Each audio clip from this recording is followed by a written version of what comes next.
There we go.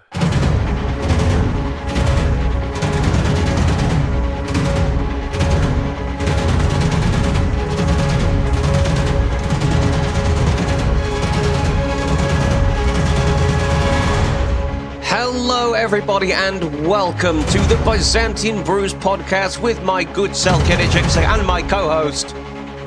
Hello, I'm Byzantian.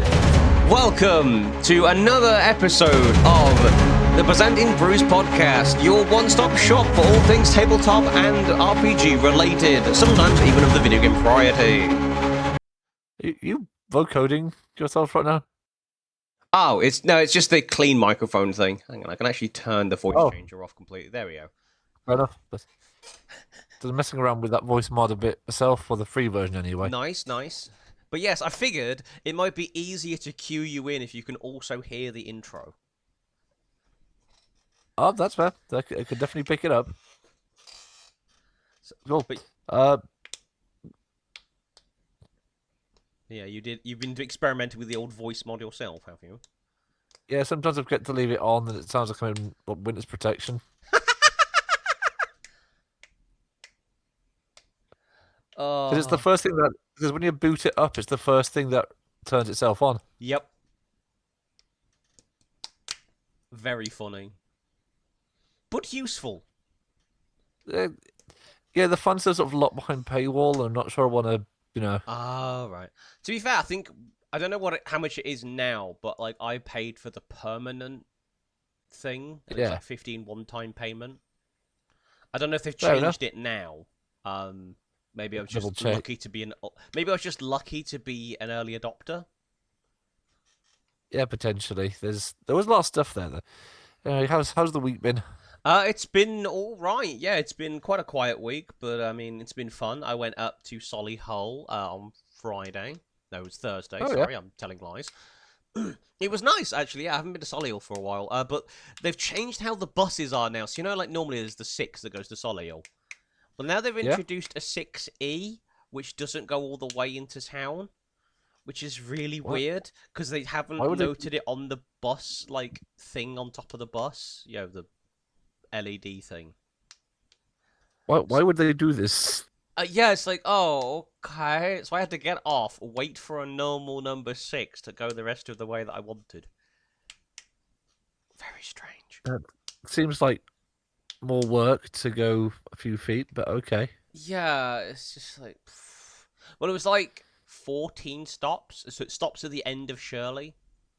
Right. Rather than going all the way into Solihull, or even as far as a blinking shopping centre that was actually going to. I was like, yes, I could walk up 7 stops, but the next bus is going to be like only a few minutes away because it was peak time. It's like, I can't be asked to walk that distance. It's it was Touchwood, isn't it? Yeah. But yeah, it was fun. I picked up a hobby horse for what is today. I got some Hot Wheels stuff. And I also, while I was there, I'm messing with at the moment, a blind bag WWE Championship belt, and I got the 2013 version. Oh, that's kind of neat. I picked it up because I thought at some point, if we ever start doing Mutant League again at Geek, we could have it do a tournament. So whoever's character wins the tournament, they get the belt for the next week. They get the belt for the next week. That's a fun idea. It is also surprisingly comfortable to wear. Well, that's fair enough. You don't have to. There's no announcer or anything. This feels like the most Sunday in years. It's been a long week. Oh, lots of stuff going on. Yesterday I saw, would it be Leicester versus Gloucester? Was a rugby match down Aston Villa Stadium of all places. Nice. A bit of a social that same evening, so this really does feel like a Sunday. Wow.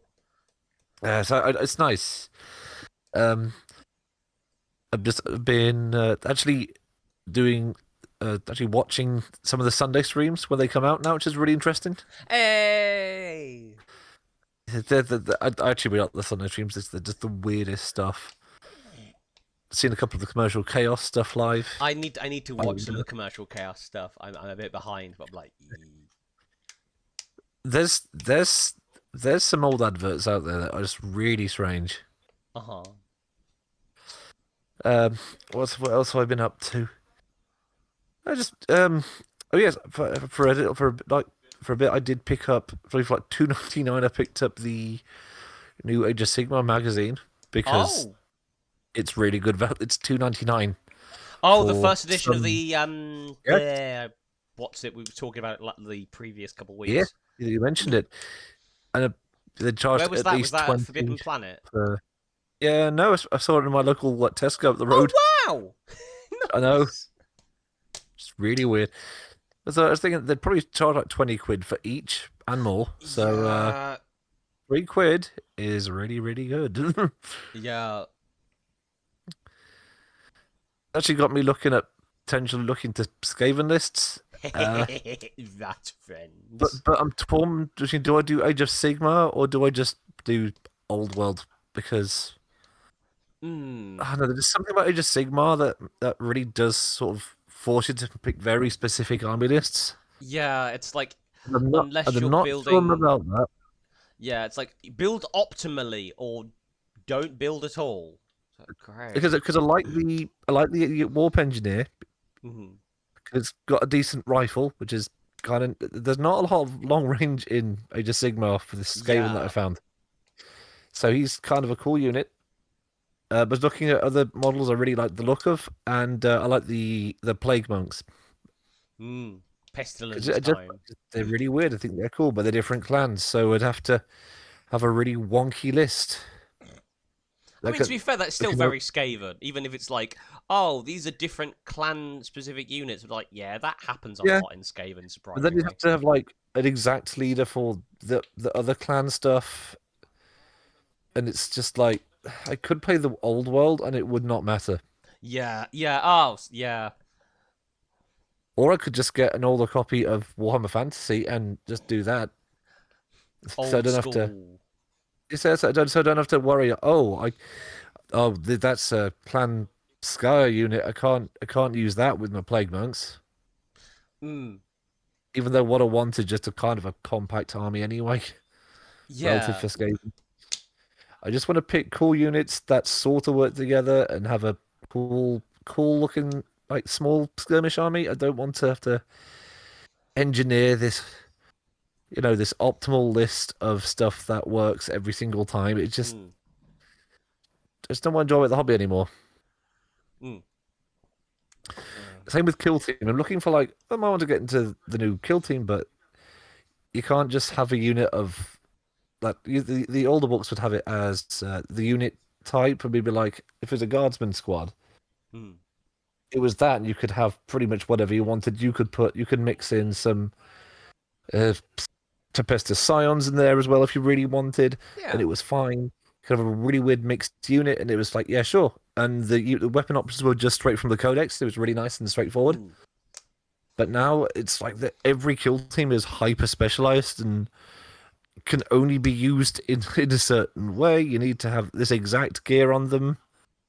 Yeah. Is it There's really like? weird, It's like there's weird, why? weird limitations. Like the funniest one is what this is not just one kill team. Loads of them do this.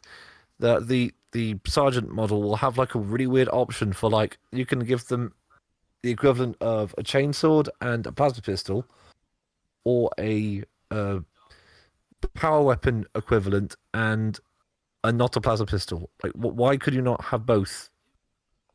It seems really arbitrary, and I'm not sure why Yeah. they did it. Just have a option for pistols and an option for melee weapons. Why are we saying no? No, you can have the power pistol, the power weapon, but only with an auto pistol. That makes no You know, sense. It's like even from a yeah, balancing perspective, it's like, no. is this really gonna break anything? Like the plasma pistols aren't that powerful by themselves anyway, so Yeah. it's just like it's just the weird limiting of choices. I'm not really on board with it. Yeah, it's like let us make suboptimal moves, please. I just want to have a weirdo squad of just with multiple unit types in it because the older versions let you do that, but now it's Hmm. no, it needs to be this exact named kill team. And it's got the whole World of Warcraft feel now, where everything's got really convoluted faction specific names. Hmm. Like it's not just like like the Imperial Guard would be like a trooper, would be like your basic guy. There's still some of that in there, Yeah. but then there's like 7 different options for troopers, and they're like trooper grenadier, trooper, you know, incinerator, stuff like that. Yeah. It's like you could just call it trooper, and then I could give it unit options anyway. Like I don't know, give it a flavor or something. But Hmm. that's a whole new profile now for some reason. Like Why? specialization for no reason. It's like, God's sake. I just want a funny guardsman unit or like a funny orc unit without having very specific strange units for it. Yeah. I want dudes. I don't need like the most specialized dudes ever. I just want to have like a sort of a blank template profile for it so I can customize it a lot more. Yeah. And that's kind of gone now for the third edition. So we'll be going back, if we're going to play it, we're going back to the first or second edition. Mm-hmm. Thankfully got the books. Mm. So yeah, that's been my week. So I could talk about the annoying That's changes of completely Warhammer fine. Shall we move on to our first topic then? It's the big project. Big project. Words. I cannot. Yeah. Well, it has been my big project. I've been back on the monster manuals again. Nice. What have I been working on? Let me open it up. There we go. A few tabs up. Just messing around with ideas. Just stuff that could basically I just want to. I used to like build an area and then I'd populate it with things, but then I'd have to make up new stuff, Mhm. or felt I had to. So now I'm trying to do that in reverse. So basically, if I design all the stuff now, Mm. then I can just put it in later and it's already done. Yeah. Yeah. Because otherwise, I know what I'm like, and I'll just insist of, oh no, I need an exact new monster for this, just for this place and a few places like it. Mm. And I don't need to do that. So what I'm working, I've been focusing a lot more on the Talislanta stuff or Savage Land stuff because I find that so much easier to balance than Yeah. mainstream D&D. It's so much. It's nice as a DM when you have to worry about magic spells so much. There's so. I think we're working on the Witchmen again. They're basically like the most default jungle cannibal faction, but there's some cool things going on. Mm-hmm. Uh, there's no like default sort of profiles for them. Yeah. I've had to improvise a little bit, but that's fine with me because I've sort of done a quick document of all the traits, so I can just copy paste them in. Mm. So what? I have so much spam email going through my emails because I email myself all my work and Mm. it's stuff from Indeed. It's just like I don't. Seriously, I think if there's anyone we should bring back to life just to kill them again, it's whoever decided that spam email is going to be a good idea. Mm.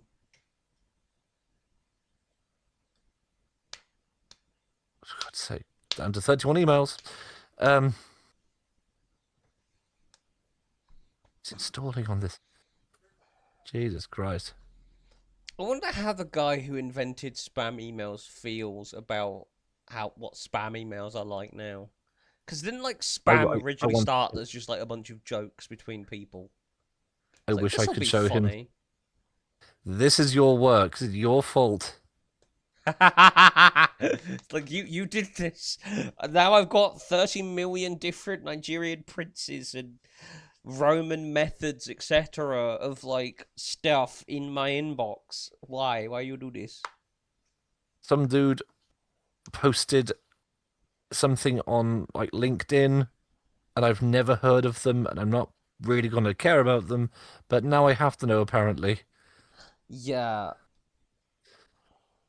So I see the business point of LinkedIn, but there's just something about the culture on LinkedIn that I just do not interact with. It's not even cringe. It's so corporate pilled. It's just like, oh. People pretending to act like their bosses you know, aren't kind of rough around the edges or Yeah. sometimes flat out massively unpopular. I'm not Um, going to say that my boss is a skinwalker. Not gonna do it. okay, yeah, found it. So amongst the things I've come up with, it's been a bit scattered. So we've got A a. monkey monks, if you will. I think we should normalize, monkey monger as an insult. It wouldn't make sense to just be funny. So I've done it's like a scenario based on if you've played it, the old uh Eternal Darkness. It was on the GameCube. It's quite an interesting little horror game. I vaguely remember that. I never played it, but I do vaguely remember about it. Really, I've done a whole scenario based on that. It's only one room, but thought it'd be fun. Uh-huh. I went through my Dark Sun monster manual and found some cool stuff to update and modernize. Because there's some Nice. cool things in there. It's just it's one of those monster manuals where it's not particularly well balanced. Hmm. I think there's a problem with a lot of monster manuals I've read actually. I'm looking for stuff that can run like for lower level characters, and they don't seem to like doing that for some reason. Hmm. But I've worked on what can I find the image now? They're called Tarex. They're sort of like orcs, but not quite. So the whole thing of Okay. they were like one of those weird species made by mages, and the mages are now Oh. gone. So Mm-hmm. they're doing their own thing now. And when I can find that artwork, they look really really cool. Um, but for some reason, my search engine is deciding that it doesn't exist. And I didn't realize there's no art of them. I know this exists. Uh, I'll post it when I find it. Okay, The other doke. thing we're working on is right a couple of dinosaurs, of course. Nice. Um, I came up with fish. I wrote some fish men. Fish. Wait, This wait. this, Oh, this I don't have the button on here for. Wait, no, I do. It's on the Discord. Wait a minute. Wait a oh minute. Hold up. uh, uh, Where is it? Where is it? Fish. Perfect. I Fishman. think all them Altamen based on a very very loose understanding of Latin. Nice. Um, because I like Underdark stuff every now and again. Ah. Because I think it's again a massive missed opportunity to not have a whole settings worth of monsters in there. That's Hmm. not already in the classic monster manual. So I thought let's add some stuff, add some gross fish people Yep. that used to be regular fish, and Eldritch. They found something Eldritch, and now they're semi-human and ironically enough eat other fish. I thought it'd be fun. Makes sense. What else I forgot? I have a new character just for 2024 edition because I've Nice. always had this backup thought for just a character who is physically, for all intents and purposes, a blue eyes white dragon. I've just been burning. Yes. I just have to do it. I gave him a proper like backstory and all, so he's not just a meme, Yeah. but Yeah. he is physically he is a blue eyes white dragonborn called Konsu. I actually put him through a very short choose your own adventure style uh, free module online. Uh-huh. It's fairly playable. He's all right. Um, so just like to have that on record. I've got the Witchman headhunters who are designed as like a specialized. There's I think they call it the tribal warrior in the fifth Mm-hmm, edition. mm-hmm.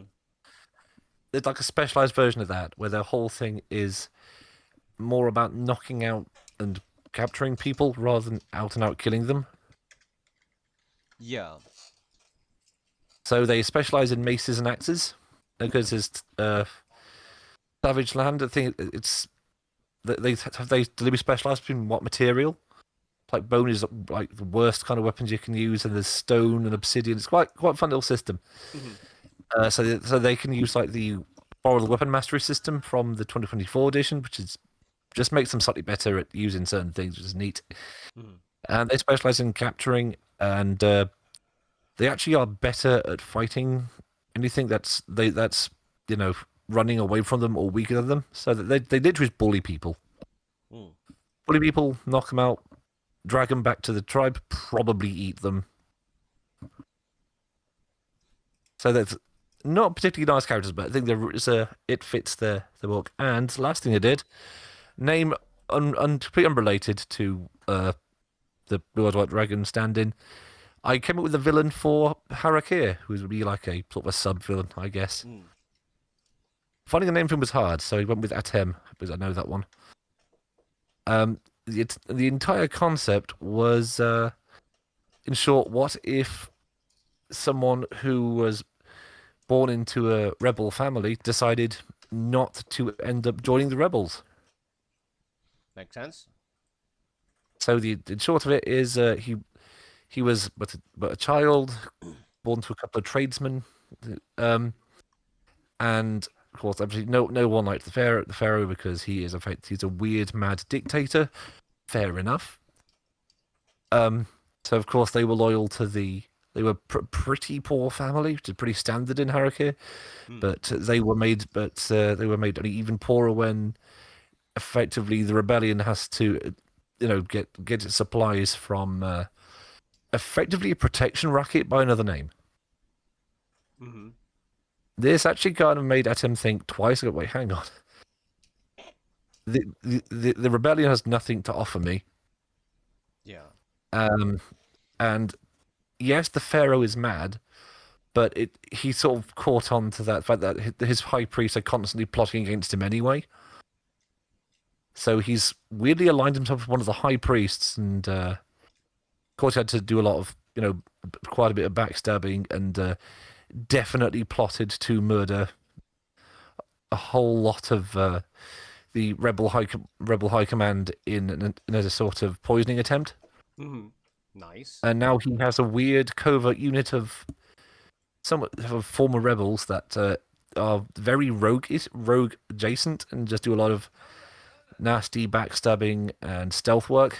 Mm-hmm. Because the Royal Legions are very obvious and bright colours and not very stealthy. So there's something to deal with it because they are former rebels now fighting rebels, so they know what they're on about.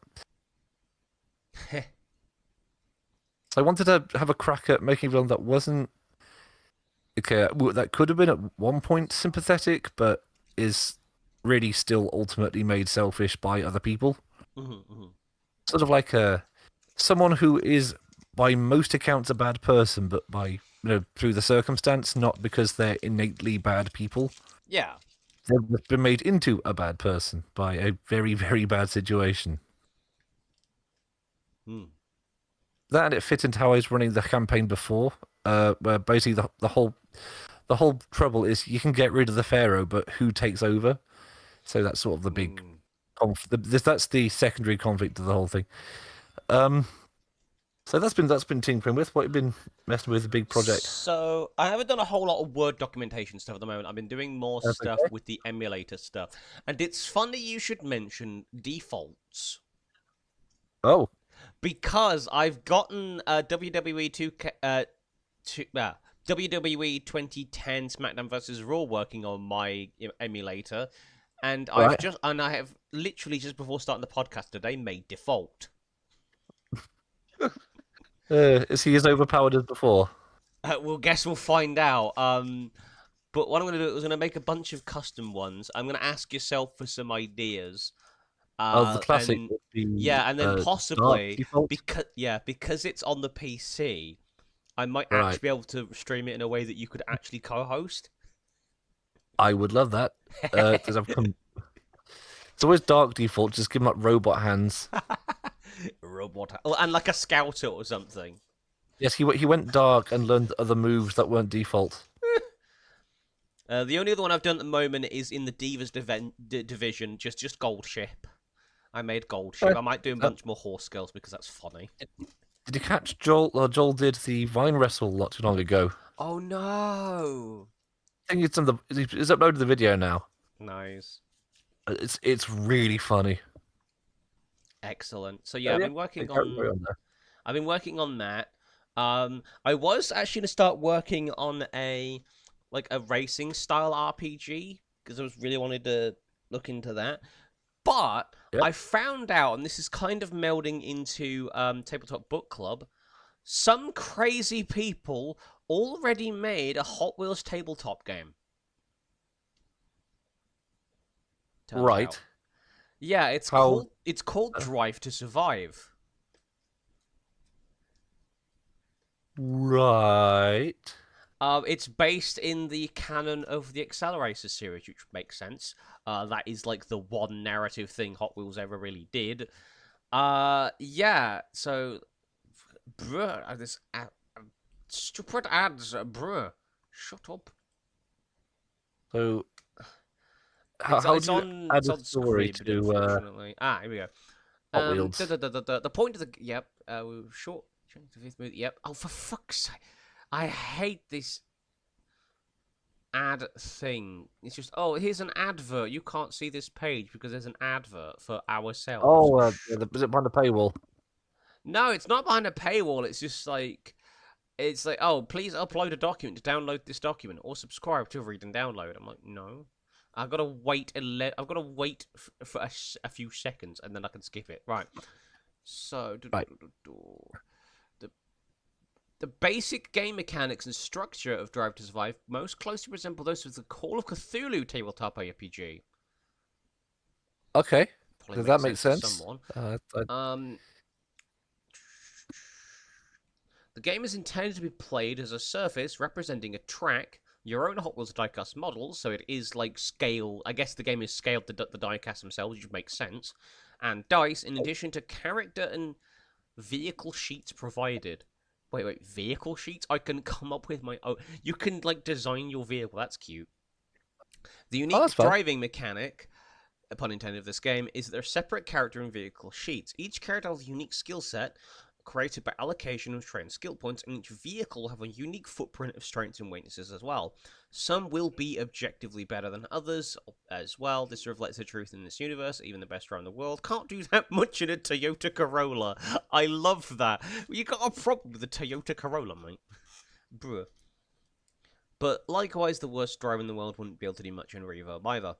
Included with the game, there is a boxed set. They do boxed sets. I think you have to like request one from the creator. It's like $55 or something, which actually isn't that terrible for a full, including dice, the set. No, it's that's include full set of standard RPG dice.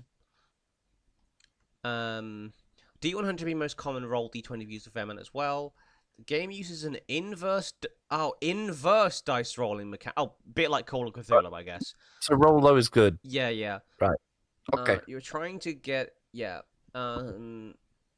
sometimes there are critical failures. Likewise, 20 is also critical failure in a D20. Conversely, the results of one are critical successes. That makes sense. Character trait rolls, character skills rolls, etc. Oh, stupid advert. It's like, oh, unlock the next 10 pages. I've only read one of them. What do you mean the next 10? Bro, shut up.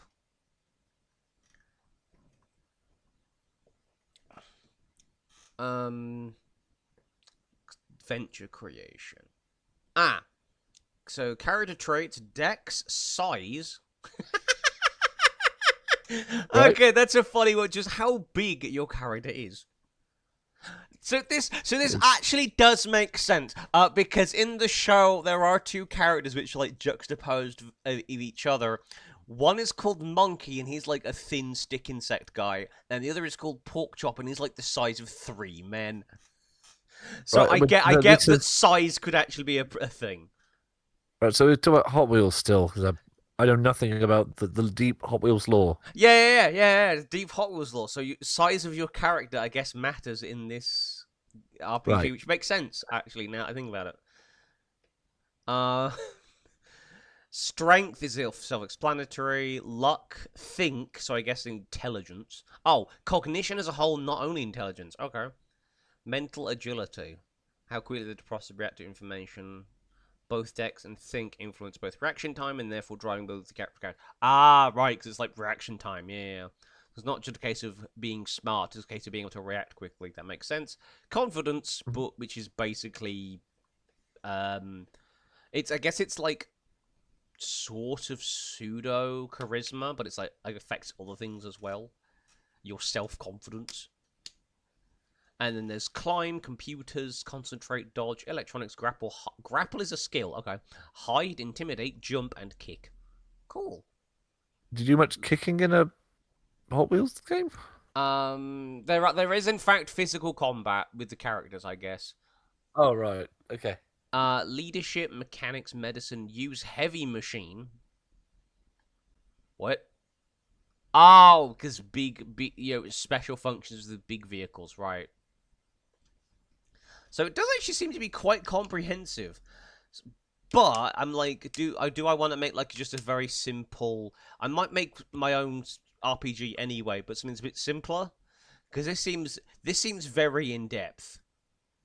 I like the idea that you can make a giant man with lots of strength but has no confidence. Just this is it's this impossible giant man. This one. Although I'd like that as a stat, though, I think more RPGs should have like rather than charisma, it's confidence. Yeah. It's like your character, like you could actively be stunned into doing nothing because you lack the confidence to do anything. Mm-hmm. There's some ideas there I quite like. Yeah, I might have to look more into this. I might actually have to download the document somehow and figure out how to do that. But I might try and do not quite Fate, but sort of expand upon what Fate did and add some vehicle specific stuff to it for a racing RPG. I can see it. Because I'd like to do like the kind of racing RPG that you could just pick up in 5 minutes rather than A, having to know a bunch of lore that most people probably don't know about, and B, having a lot of like near enough Call of Cthulhu level of complexity, which is quite. It's a bit not. I don't think it's 5e in depth, but still pretty in depth. Now think on it. The way you're describing it does sound like there's a lot of Call of Cthulhu literally in it, which would explain the monkey men. Oh no! So there is no. Yeah, his name is Monkey. I will show you. Hang on a minute. He's not actually a monkey He's man. not actually. He's not actually a monkey. No. He's not actually a monkey. Okay, he's just called Monkey. It's specifically his name is Mitchell McClurg. He's just nicknamed Monkey, and the other one's nicknamed Pork Chop because he's big, I guess. So they weren't very creative with the names. Big like a pork. Okay, I guess pork chops are big. Look at this guy. Look at this. Doesn't he look like a little rat man? Let's have a look at the... Oh, censored. Also, yes, this is very. Oh my god! This is very 2005, by the way. Oh my god! Yeah, I can see the. I don't know if you ever saw it, but Ace Lightning comes to mind. Looking at that. Ace Lightning. Nope. Okay, that's a deep cut. Fair enough. It was a live-action show with CG characters sometimes involved. Oh my goodness! Oh yes, I low-key love this era of just CGI because it's not good, but it's also not terrible either. It's in this uncanny valley. It's passable, honestly. Although this guy does have like, it's this era of like long-faced characters. Yeah. This monkey had a long face. Yeah, and for comparison, where is it? Accelerate race pork chop. You'll see why he's called Pork Chop. Well, maybe not. Yeah, him eating makes sense. All this. He is covered in dirt in this image, but that's fine. That's kind of normal for the man. I guess that's what Pork Chop does. He's a very large man.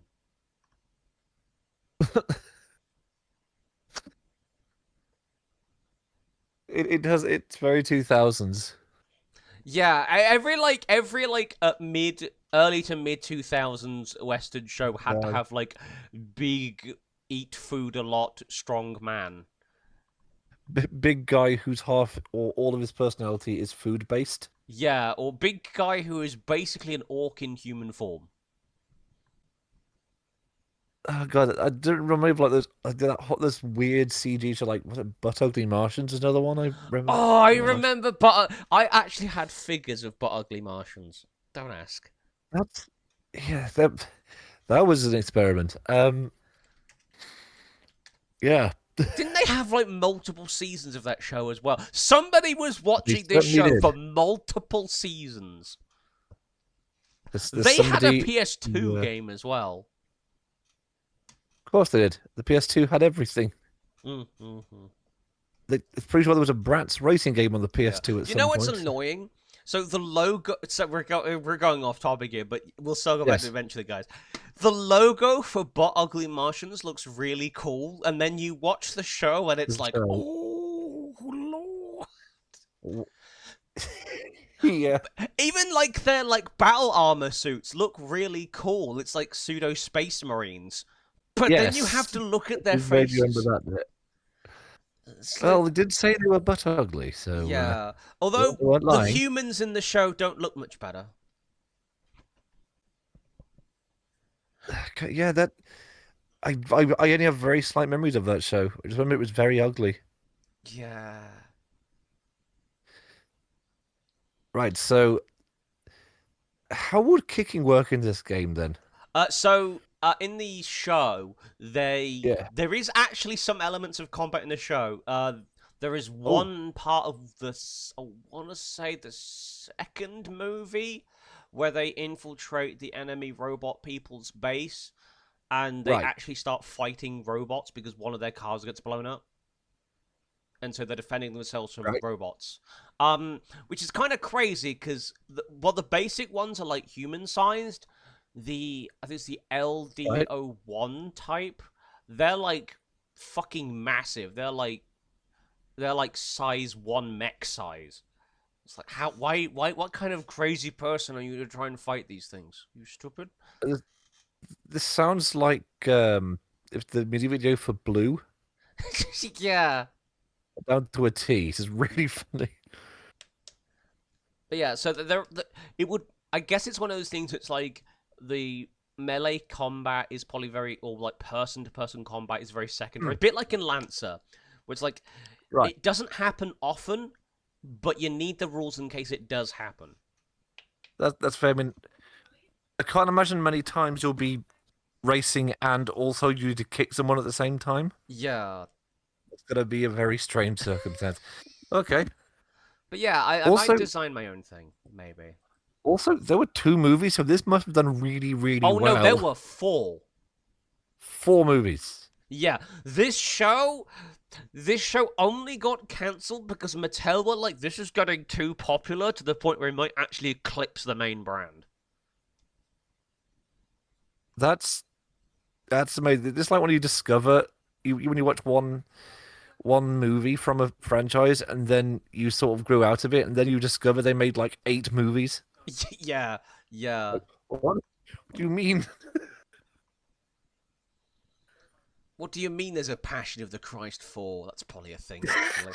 That's that's a really hard sequel to make. That's a really tough sequel to follow up from. The fuck? Oh. Um, Wait, there is apparently actually a Passion of the Christ 2 coming out. what do you mean? What? Passion of the Christ Resurrection. Bro, that reads like that. I know that the resurrection is a thing, but that reads like a Terminator movie title. Passion It's of an the action Christ movie. Resurrection. It's an action movie. This is literally the Family Guy joke, isn't it? You know what? You probably there's a Weird Al Yankovic made a movie called UHF, and in it there's a load of like parody movies of stuff and one of them was Gandhi 2. Candy too. What you just described is really giving me that vibe. I'll put the link in the video. because it's like they did a whole fake trailer and everything for it. Yeah. Do It's you really really fun. do you have a tabletop book club thing for us this week? Yes, I do actually. Hey, I do. before we I get picked up. sidetracked talking about weird sequels to movies. Well, done a rabbit hole of CGI animated shows, and Yeah. no, I have picked up a book from the fifth edition version for Lord of the Rings. Um, Ooh. so it's one of the more monster manual-y ones. Mhm. There's the trailer for Gandhi 2 for your pleasure. It's really really funny. Um, where is it? Ah, found it. Yes, Ruins of Rhyador. It's one of the more setting-based ones, Mhm. and I really like it because it's you know, if you not watch the movies, they this covers the general beats, but some of the lore gets a bit lost in the many follow-up books that Tolkien loved to write. Uh-huh. And this is based in sort of like, do you know about Mirkwood? Yes. Or so it's very much Dunedain land almost for the most part, and some of the peoples that sort of live there. Hmm. Some of which I've never heard of. They might have been in the books and some of the appendices. I'm not sure, but it's a really cool little bit of expansion, which I quite like. Hmm. It also comes with a nice map. How about that? Nice. Um, it's got some maps, but most of it's on like the key, like the big players, like the big like main characters of each realm that you might bump into. Hmm. There's some really fun ones though. Like there's a faction. There's a place called Lond Dare, which is in sort of a bit remote, and they have an order of knights that don't look remotely knightly. Uh-huh. It's a very Tolkien idea, I think, because these knights have literally hide armor and use, you know, they're decent weapons, but they're kind of like older looking weapons. So they're kind of poor for knights, but they're just really noble. Yeah. And that's a very, very Tolkien idea. Because he was always about like the like the Hobbit's a great example of like the strength of like the small folk and just the people in the village down the road and how they're actually kind of heroic. The Um, working class hero. Absolutely, yeah, yeah. I think that's a really fun idea. It's got a few a few interesting beasties like marsh snakes, like which are nice low CR things. Because Oh. again, stuff you never catch much in the books and the movies because it would Mm. be like something he'd write about and weirdly write a song about in the Yeah, books. because the thing is as well is that it's like that one music video that some I think it was what's his name, the guy who did the Have You Checked Your Butthole and other songs.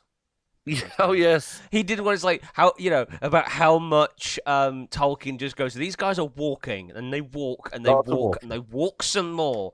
So it's like you never really get a chance to stop and sit down in an area and learn about its culture and its beasts because before you know it, the Off the Fellowship walking again. or the group they're on the walk again. What? I think it's dumb videos like how far did the Fellowship actually walk? Stuff like that. Um, it's also got some really expands like the more villainous factions, like there we are. There we are. The Dunland, like the Raiders from Dunland, like you see a lot in the second movie, but Hmm. never really again. So they're basically like hill people that were driven out by the Rohirrim, Ah. and they've sort of held a grudge since forever after that. So a few of their chieftains in there. Um, let's have a look here. What's some? Oh, okay, there we are. Yeah. So what we like about this particular game is because Lord of the Rings is a low magic setting. Hmm. There are magic-like abilities Hmm. that that are not spells, and I think that's really really cool. It makes sort of represent like feats and things like that. Ah. Um, so you can have like superpowered characters by way of physical prowess rather than anything innately magical, which is really fun. Mm. Those are the Black Numenorians, which are a thing I find interesting. They have a bit of a presence in the tabletop in the Games Workshop game, but not much elsewhere. And as the Corsairs of Umbar, they get a whole lot in this book, which is really, really cool if you're into that. There is one of my favorite character I read, honestly, was there's a named orc character who's known as the Lord of the Lash. With there's a very old. I think that they've seen the Ralph Bakshi Lord of the Rings movie. It was Return of the King. There's a song in it called "Where There's a Whip, There's a Way," which is really catchy, honestly. Seems like the best part of that whole movie. And I can't really read about this guy without just thinking of this orc that really just loves his job of whipping orcs into marching, which is strangely wholesome. Amazing. And if you look past the whole, probable, enslavement and the fact that orcs are comically evil, but outside of that, I just like the fact that he loves his job. I have a love of him that loves his job. Yeah. It's rare to see that nowadays. Someone who actually loves their job in general. Even if their job is whipping people. Yeah. Yeah, you do what we do. Look, there ain't that much work available in this economy, yeah? So you takes what you could get. Working class orcs. Yeah. I think it's a system I really want to get into because it's I think for me the appeal of Lord of the Rings is just the feel of it. So that's slightly uncanny, very nautical, very nonsensical, but still grained in a little bit of high fantasy. Yeah, it's just the whole vibe. It's the way people talk is really interesting in Lord of the Rings. Because everyone is slightly poetic in Lord of the Rings, even people that probably shouldn't be. Yeah, especially like the dwarves. Yeah, everyone's ever so slightly dramatic in Lord of the Rings. I think that's really fun. Same reason kind of like things like Legacy of Kain. Everyone talks like they're in a Shakespeare play in that, and I do not mind in the slightest. Yeah. So the other thing as well, it's nice to have or read a game that clearly lays out on like page 1. This is a tale of very basic good and evil, and it's quite refreshing. And at least that bit's already covered for you, so you don't have to worry about alignment nearly as much. Because your alignment is some form of good or neutral. Yeah. You can't play evil characters. The game just will not allow you to under the normal rules. Which I don't mind because it's Lord of the Rings, and that's how Tolkien would do it.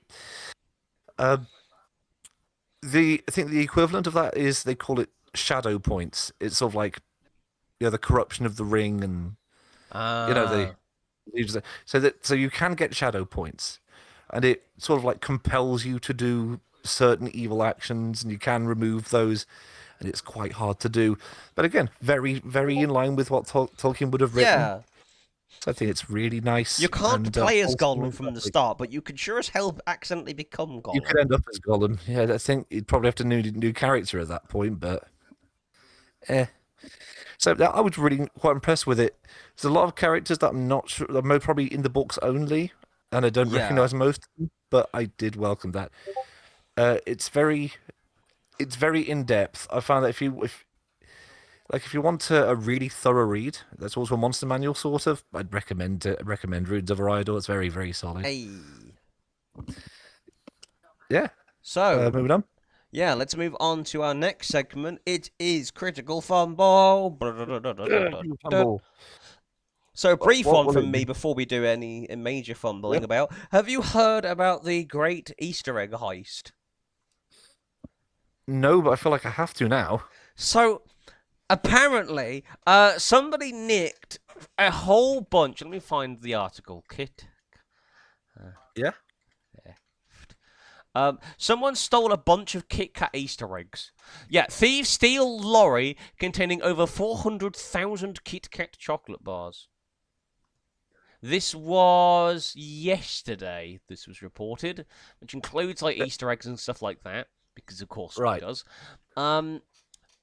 It's the truck carrying 413,793 bars of its new range, set off from central Italy to distribute it throughout Europe, but never reached its final destination in Poland. The vehicle and the merchandise remain unaccounted for. Nestle did not reveal exactly where the truck was lost. In a separate statement, KitKat said the missing bars are traceable via a unique batch code. Anyone scanning the batch numbers of the stolen chocolate would receive instructions on how to contact KitKat. We've always encouraged people to have a break with KitKat, but it seems thieves have taken the message too literally and made a break with more than 12 tons of our chocolate. Okay.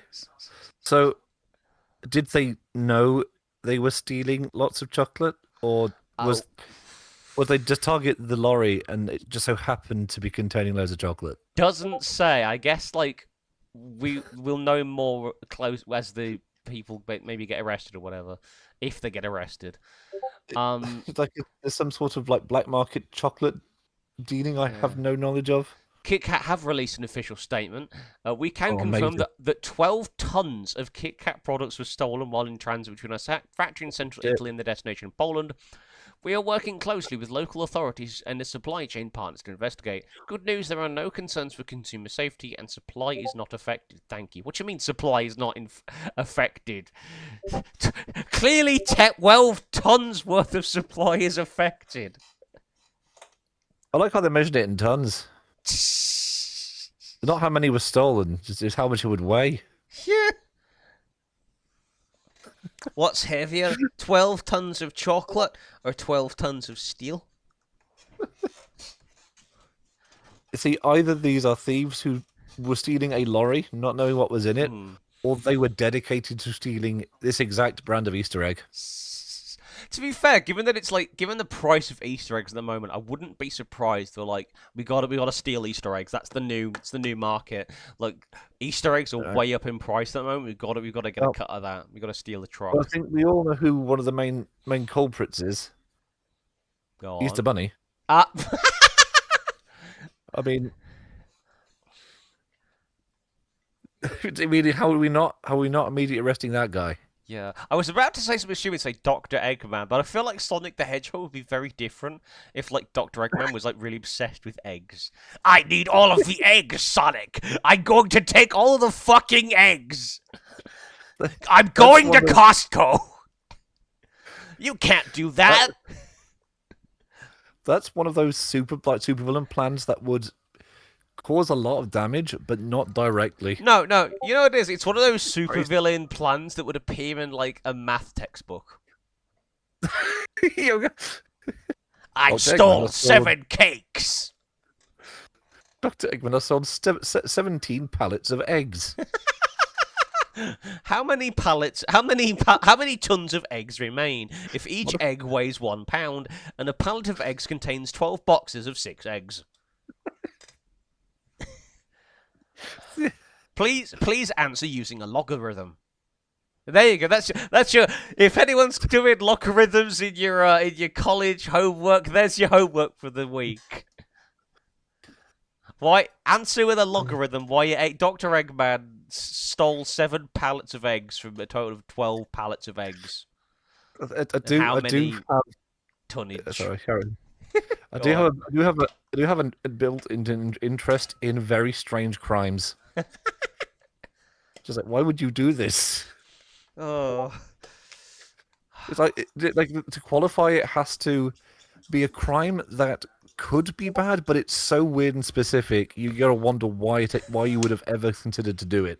Oh, does the Kit Kat lorry theft qualify for you?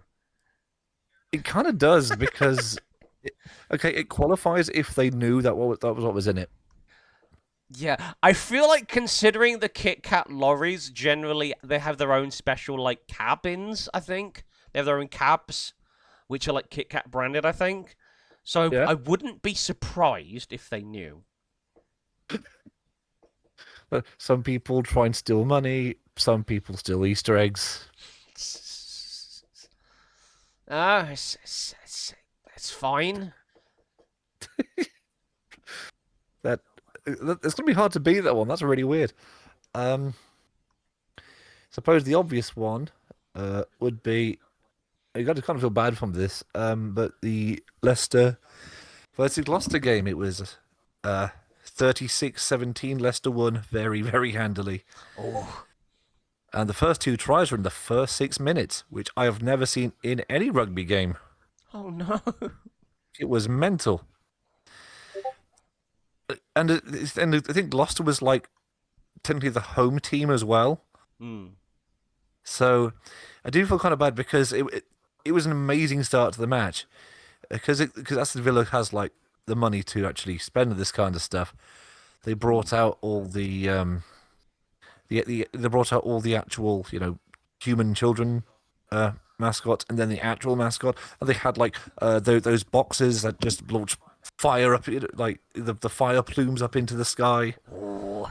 Whole like pyrotechnic show, Mm-hmm. and they they lost very thoroughly. There was a whole 16 seconds of extra time Oh no. because they were like, "No, it's over. We've lost." She's just like, ain't no amount of penalties gonna bring this back for Yeah, us. yeah. That I did feel bad for them, but it was just all that was just this incredible amount of like ceremony to the teams coming out and then just getting crushed mostly in the first 6 minutes. So that That wasn't great. that is like that has got a sting, hasn't it? It's like that's the kind of game you're never gonna live down.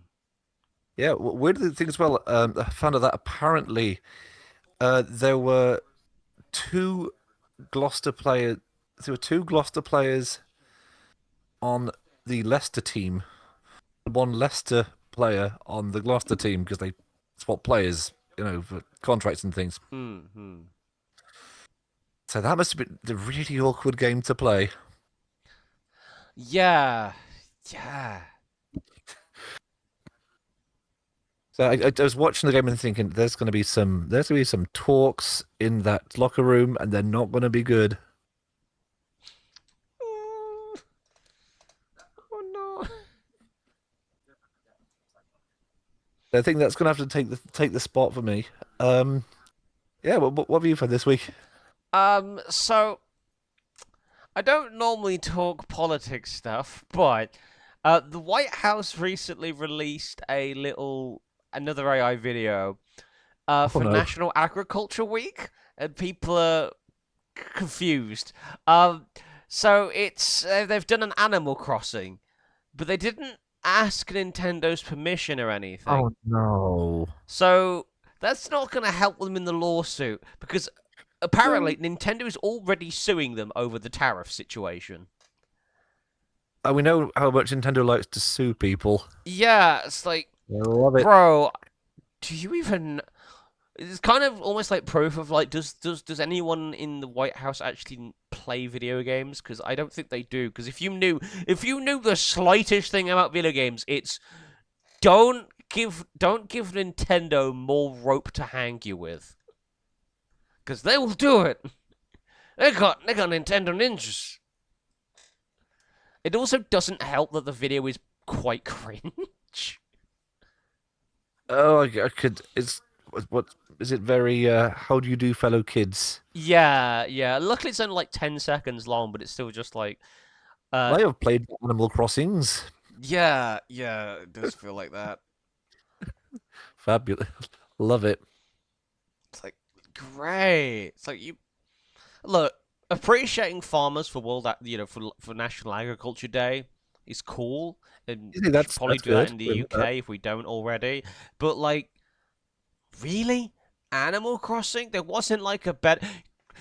Mr. Donald Stardew Valley. Person, Mr. President, couldn't you like do something better? Like I don't know, go to an actual farm, Give me pet the some strawberry. animals and do some whatever. Talk to some farmers. Have a traditional country dinner with them. At least that's it's still out of touch maybe, but it's significantly less weird than co-opting Animal Crossing for no reason. U.S. government sued by Nintendo. Yeah, This that's gonna is be this is, funny. this is becoming a year. Yep. Yeah, it was I think one of the moments of all time. In other news, Wizards of the Coast is dead of Wizards of the Coast again, as usual. Yeah, I've seen Um, several. What would it be?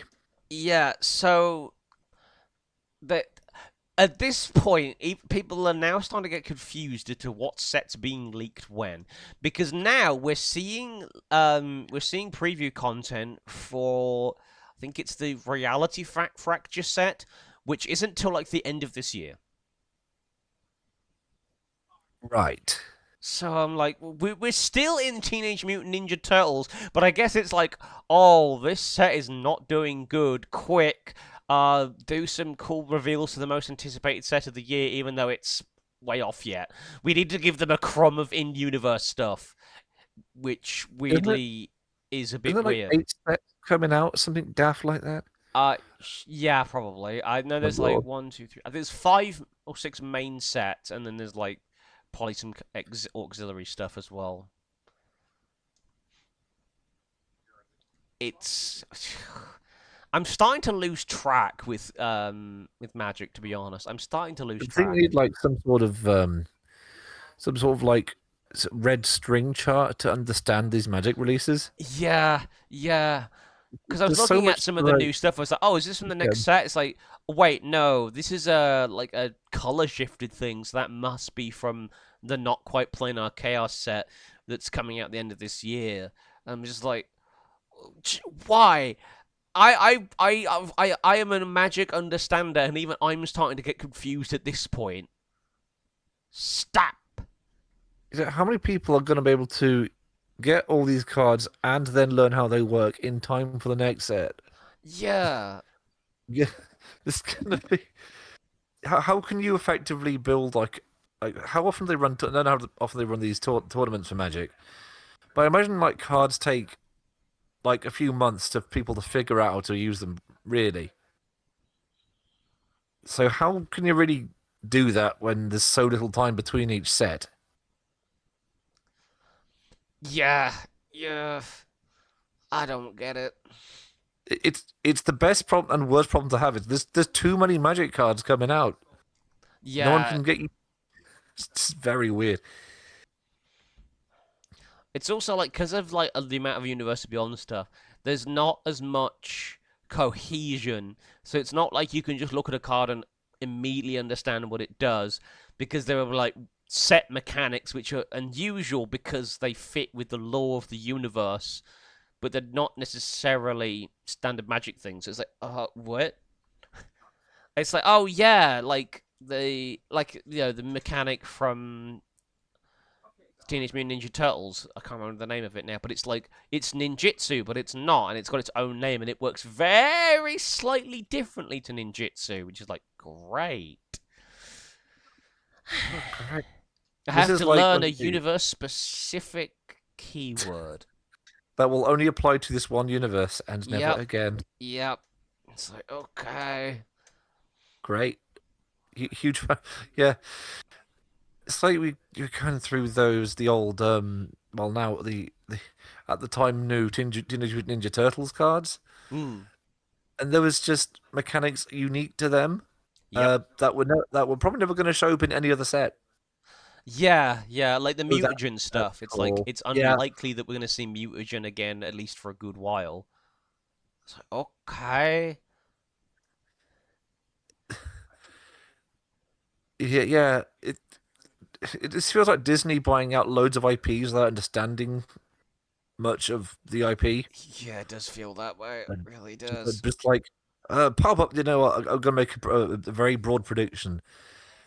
They will be within the next 5 years, assuming things go well. Uh-huh. There will be Powerpuff Girls as a Uh-huh. set. People in the comments Cozy take Dog, notes. and I'm gonna say gonna on a long shot, Samurai Jack, Hmm. and they will each have a mechanic entirely unique to them, and that will never return. Hmm.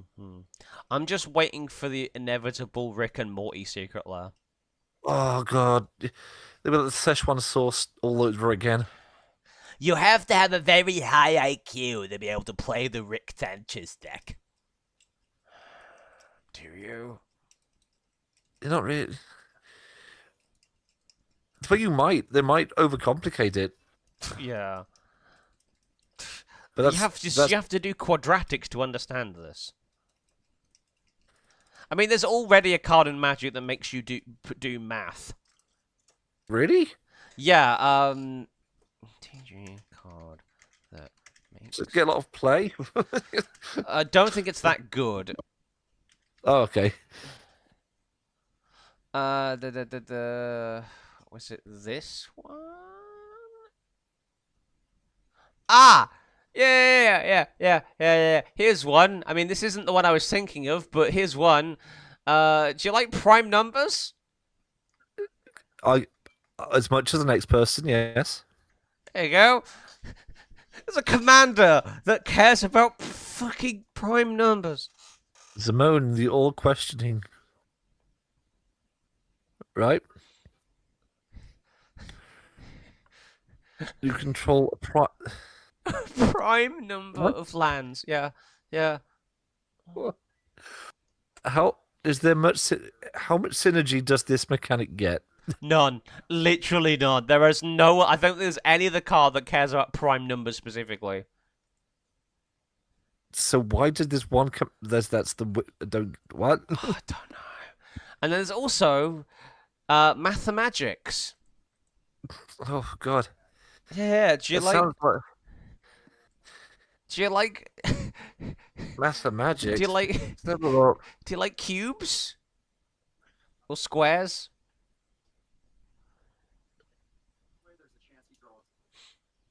But Master Magic sounds like an edutainment CD or game you Yeah. might play on an old school computer. It sounds like it sounds like an eyewitness game. There you go. But that would at least come with a good soundtrack. Well, yeah, Um, yeah. they wouldn't call it Math Magics. They would be quite formal about it, I think, the Dueling Kindersley. Yeah. Target But players draws 2 to the power of X cards. Right? Oh, there you go.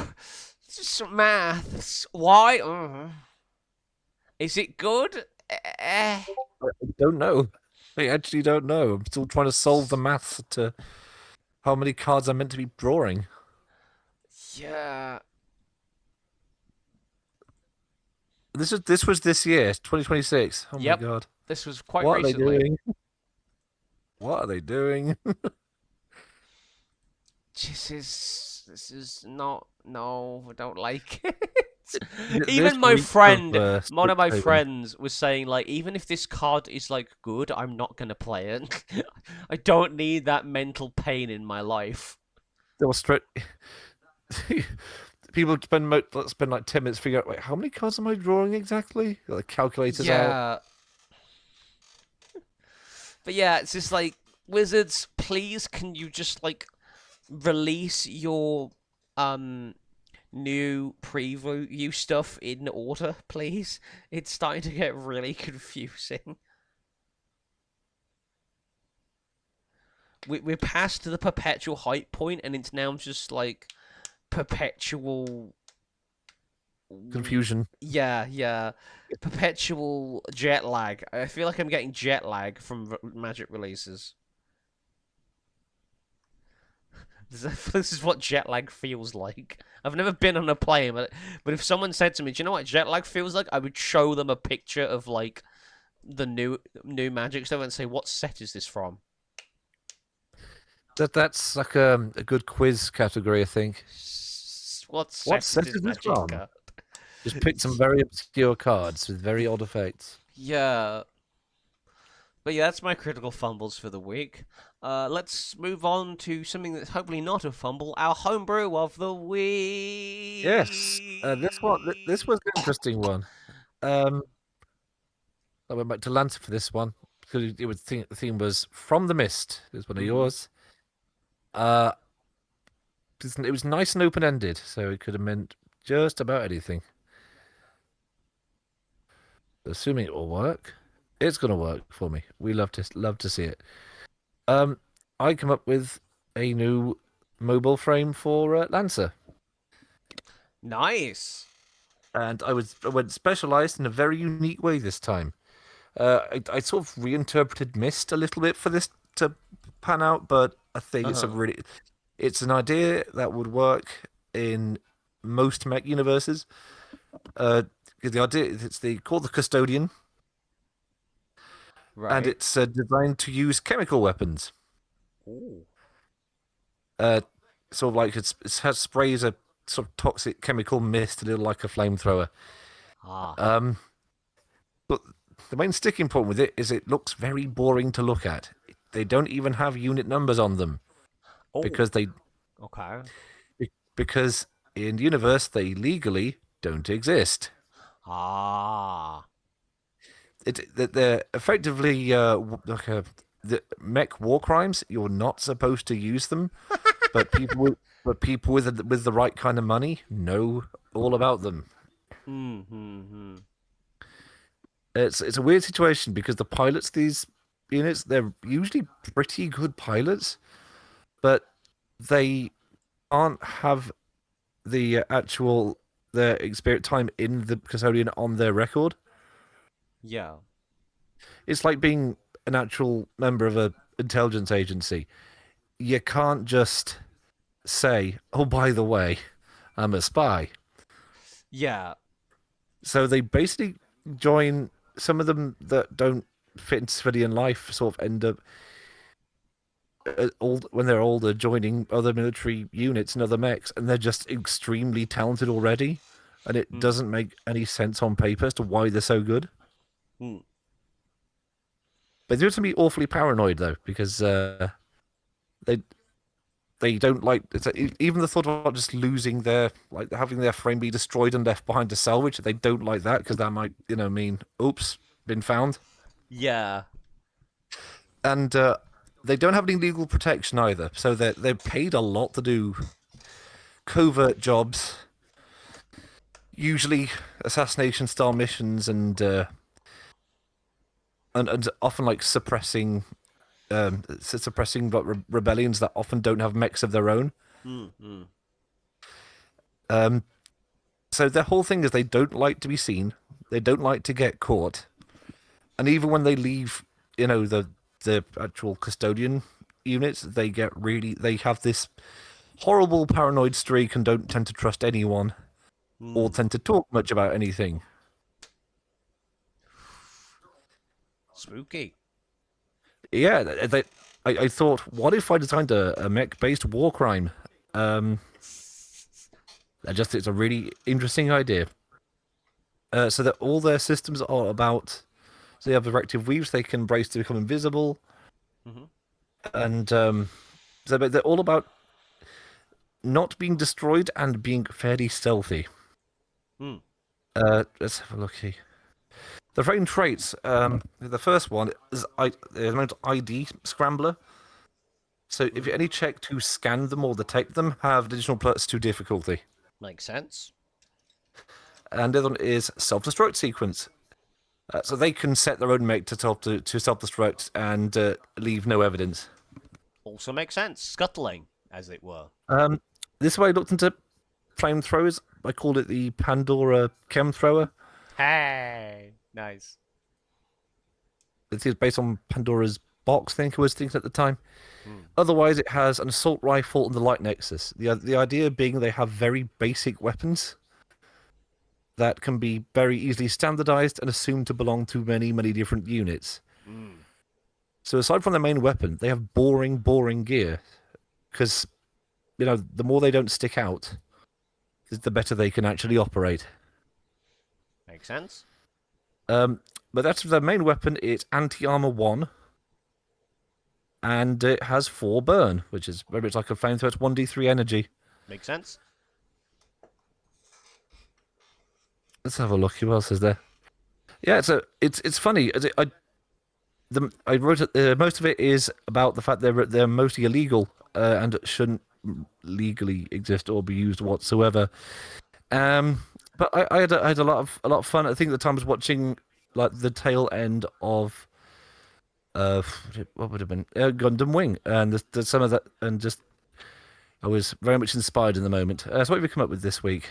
So I went in the horror direction in a way Oh, that's handy. slightly funny, but slightly disturbing. Go This on. is called the dire mist warbler. It's like a regular mist warbler, whatever that is, but dire. But They're a small monstrosity, so they're not a beast, they are a monstrosity. Any evil alignment, because they're just kind of weird. AC 11, 30-foot movement speed, which includes flying, 35 hit points, 12 strength, 16 dex, 12 con, 8 intelligence, 14 wisdom, 40 charisma, challenge rating 1. Fairly basic stuff. They're resistant to thunder, and they're vulnerable to lightning, because bird. They have a trait called Vaporous Stalker, so they're invisible while in thick mist or fog. Kind of like, fog creatures kind of thing. Yes. It's not actually made of fog, it's invisible, because it's like so well camouflaged, it's basically invisible while in fog. It has frightful presence, for reasons we'll go into in a minute, and it has the following actions. It can peck for 1d6 plus 3 piercing. It has ear-splitting bellow. All creatures within 30 feet of the creature must make a DC 11 con save, and a fail save, they take 4d4 thunder damage and are stunned until the end of the next turn. Because it's a fucked up bird, so I figured what kind of attack would a fucked up bird have? Well, they'd probably do something based on sound. Yep. They also have Sweet Bird Song, so a target creature within 60 feet must make a DC 12 Wisdom save, and a failed save, that creature is charmed. Creature can repeat the saving throw at each of their turns, any effective save with success, and move towards the source of the sound. This effect automatically fails if the target is aware of the dire warbler and has seen it within the last 24 hours. That makes sense. Yeah, so it's kind of like siren song kind of thing. Or like it lures you to it. It's a lovely bird song. And it has Black Winged Strike, not to be confused with the Yu-Gi-Oh archetype. It is a recharge attack, so only recharges on a 5 or higher on a d6. Melee weapon attack, 5 feet, plus 3 to hit, because that's a -2 to it by default. One target, 1d6 slashing, 2d6 poison. So it's a significantly lower chance to actually hit, but when it does hit, you really feel it. But I figured, because poison damage tends to be quite high on a lot of things, because the assumption is it's at higher levels, or like you have like anti-poison, etc., to nullify it. Yeah. A lot of things are also really resistant to poison by default. Dwarves. Yeah, it's a horrific monster in the shape of a bird.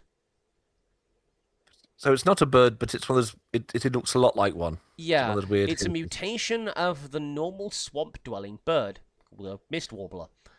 Okay. I haven't done a stat block for mist warblers because they would just be like general critters. They're not actually dangerous in any real way. I get it. That's fair. With horrific teeth on its unnaturally long beak, warped saurian-like legs, and ichor-dripping wings, it is truly a terrifying abomination. The origin of its mutation is currently unknown. It hunts its prey by singing with the grace and beauty of its smaller cousins, to lure in any listener foolish enough to be swayed. Once near, the warbler stuns the prey with an extremely loud deep tone from deep in its lungs. Then it wears it down with pecks, bites, and its venom, before piercing the flesh with its beak and forcefully sucking out the creature's innards. Ooh. I imagine it probably like liquefies their innards as well, like once it gets to that stage. It's like a fly. Yeah, just leaving like a bag of skin behind. Ooh. Okay, that's cool. I like that. But I imagine it looks like something that you probably see like in The Thing or something. It looks a bit like a bird, but it also looks so uncannily just evil. It just doesn't. Sound like something H.P. Lovecraft might have written about at one point. Yeah. You find the crazy dude screaming about the bird that's not a bird, and you just think he's nuts. Yeah. It's the sucker bird. It's the skin. It's the flesh sucker bird. It drinks It's got you. 20 names. Well, he calls it 20 different things. You're like, Yeah. what is this going on about? He drank my mate. What do you mean he drank your mate? He drank him. He drank him like he was a Capri Sun. the whole story would have been this guy saw it happen to somebody else, and it still drove him mad. Yeah, yeah, yeah. You don't understand what I've seen in the mists. I've seen a bird with teeth on its beak, big sharp pointy things, and it sucked this man alive. It also sounds like the kind of thing that sailors would talk about. It's like, I was out in the open sea, and there was this big massive bird. Yeah. Stomped Definitely onto the like deck and ate me sailing first story. mate. Slurped him alive, it did. So this tells you could not have possibly prove it was real. Yeah, but it's also like weirdly graphic, so you're like, maybe it's real? Yeah, it might be. I don't know. It's like, I'm not gonna fucking go out just there and find. And that's where like that someone draws crudely on every map afterwards. So like this artist depiction of this fucked up bird, sea monster thing. It's like, Yeah, don't what's go out the- there, mate. There's the dire mist warbler get you. Oh, I'm trying to find the name of it. There was an old. I'm gonna. No, I've spelled this one wrong. Oh, I was surprisingly close. There's this myth of the beast of Gavronon. It was in the 1764. Uh-huh. There was there was an animal going around killing people, and no one at the time had any idea what it was. Right.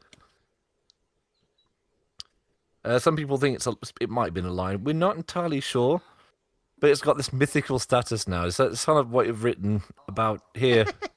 Nice. This creature may or may not exist, but it's really gross. Trust me, it's really big and scary. Don't go into the Bermuda Triangle. It's a bad idea.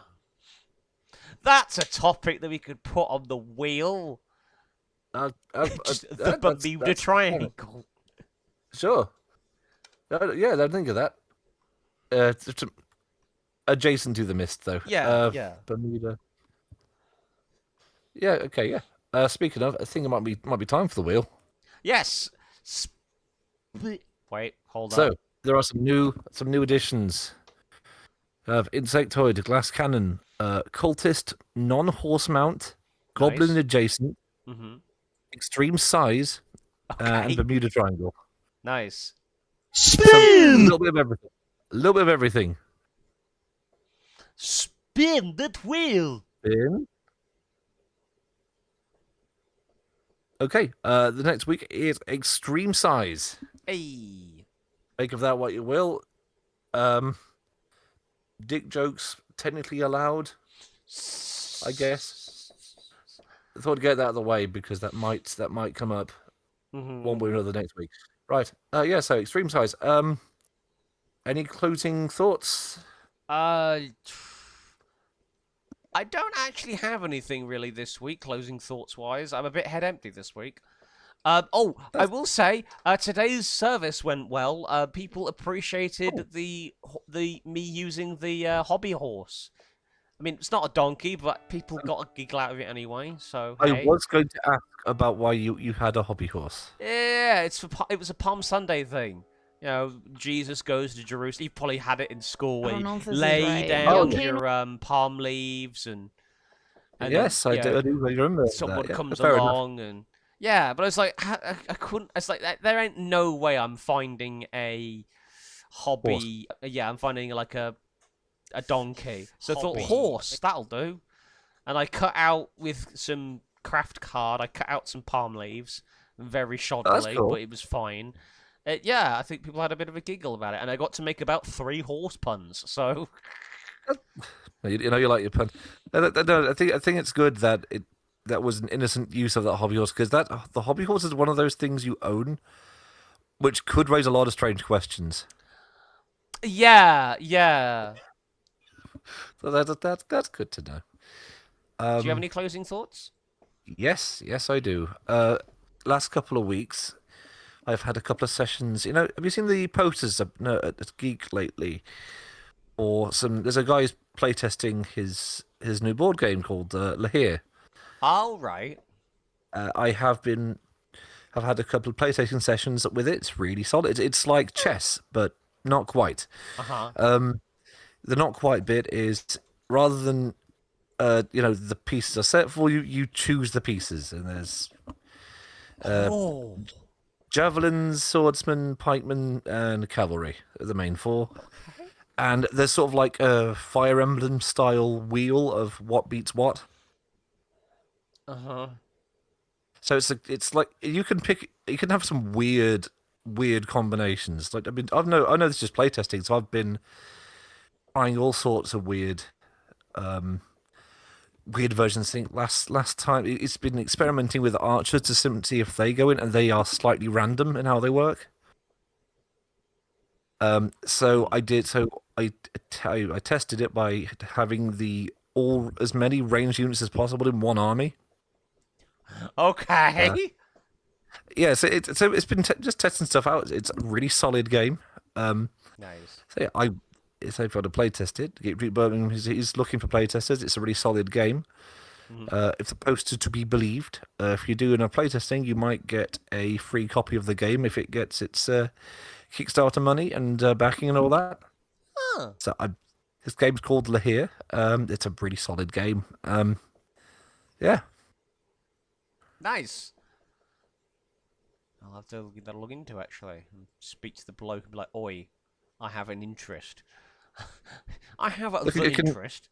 You can send you a picture of the poster. There's the guy's numbers on there. Yee. So it's yeah. So, next week we'll be doing what was it? Something size. Extreme size. Extreme size, and thank you extremely for tuning in to this week's podcast. So I've been Byzantian Dev. And if we don't see you before then, which we hopefully will on the day, have a lovely, happy Easter, everyone. Yes. Just to avoid the school kids, they'll be everywhere. Oh yeah, the Easter holidays. Brr. Yeah. See you around, everyone. See you around. We're going to raid out to RoboPrime Games, who's back on... He's doing Knights of the Nine DLC. Cool. Cool. Exclamation mark raid. And...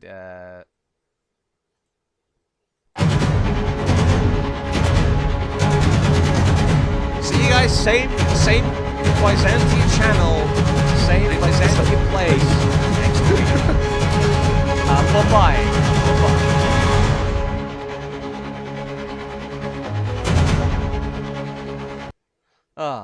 And then press the button.